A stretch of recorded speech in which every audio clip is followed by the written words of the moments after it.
మన రేవంత్ అన్న, మల్లికార్జున్ ఖర్గే గారు అందరు కూడా బయలుదేరిండ్రు. ఇప్పుడు పరిగి శాసనసభ్యులు పరిగి రామ్మోహన్ రెడ్డి గారు మాట్లాడాల్సిందిగా విజ్ఞప్తి చేస్తున్నాను. సామాజిక న్యాయ సమర పేరి కార్యక్రమానికి విచ్చేసినటువంటి నా ప్రాణ సమానమైనటువంటి కాంగ్రెస్ పార్టీ కరడుగట్టిన కార్యకర్తలందరికీ పేరు పేరున నమస్కారం తెలియజేస్తున్నాను.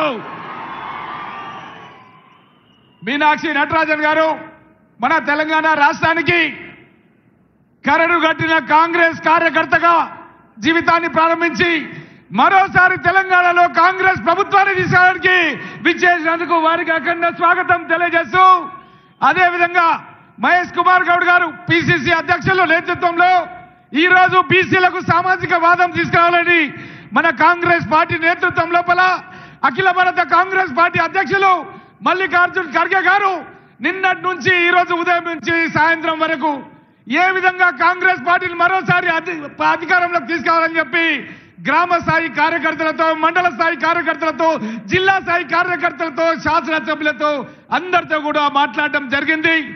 ముఖ్యంగా మనం గమనించాలి, గత శాసనసభ ఎన్నికలకు ముందు రాహుల్ గాంధీ గారు, సోనియా గాంధీ గారు, ఖర్గే గారు అందరు కూడా విచ్చేసి మనం 6 గ్యారెంటీలు ఇస్తాం, ఈ 6 గ్యారెంటీలు అమలు చేస్తామంటే మనమందరం కూడా కలిసి పల్లె పల్లెకు వెళ్ళి ఇంటింటికి వెళ్ళి ప్రచారం చేసినాం.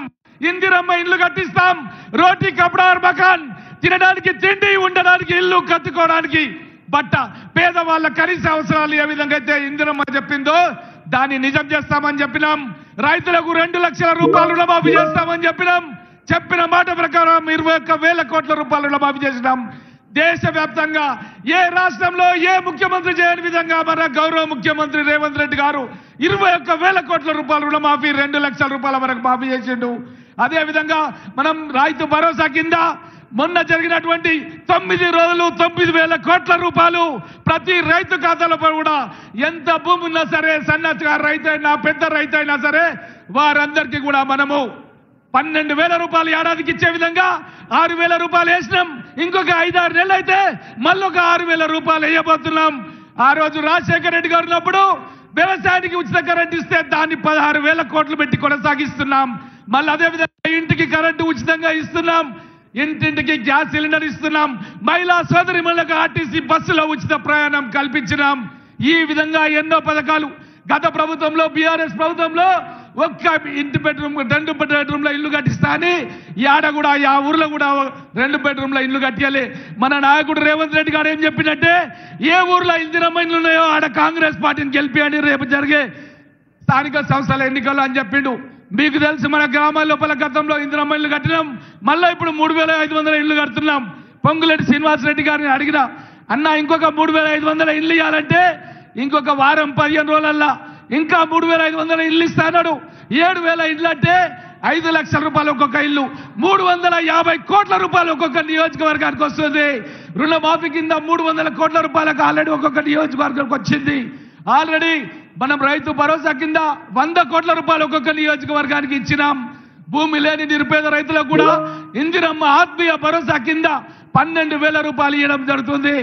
ఈ విధంగా గతంలో ఏ ప్రభుత్వం చేయని కార్యక్రమాలని మన కాంగ్రెస్ ప్రభుత్వం రాహుల్ గాంధీ గారి నేతృత్వం లోపల ఏ విధంగా అయితే మనం పాదయాత్రలు చేసినాం.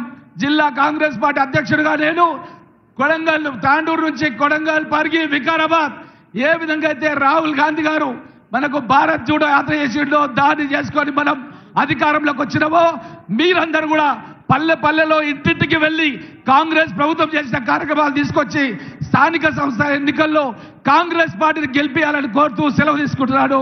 జై కాంగ్రెస్! అందరూ కూడా చేతులు లేపి చెప్పాలి, చేతులు లేపండి. జై కాంగ్రెస్!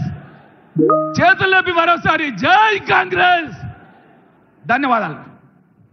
ఇప్పుడు భువనగిరి పార్లమెంట్ సభ్యులు చామల కిరణ్ కుమార్ రెడ్డి గారిని మాట్లాడాల్సిందిగా విజ్ఞప్తి